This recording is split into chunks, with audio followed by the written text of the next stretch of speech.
Our next objective is to add and configure a .gitignore file. The .gitignore file is exactly what it sounds like.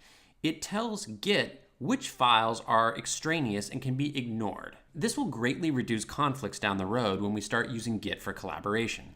Okay, back in the terminal, I can see that we're in our best app project folder. And if I do pwd, I can confirm that yes, we are in the best app folder.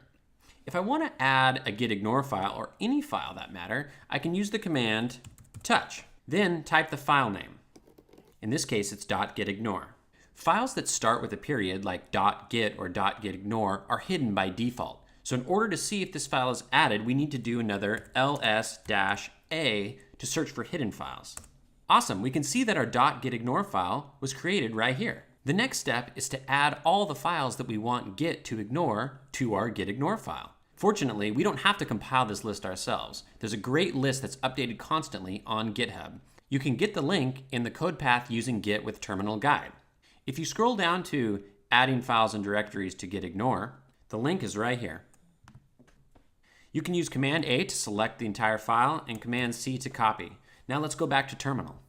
Now that we have the files copied in our clipboard, let's open our .gitignore file.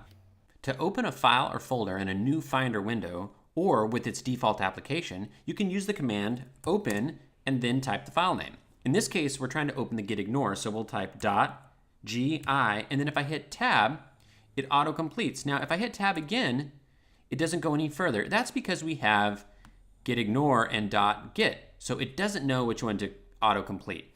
So if I go back here and I type ig and hit tab, it knows I'm going for the gitignore and auto-completes. Press enter, and that will open the file in the text edit application. Go ahead and use Command V to paste in all your gitignore files and folders that you copied from the web. Next, you're going to want to find this area here where it says pods. Go ahead and delete the pound symbol or uncomment that.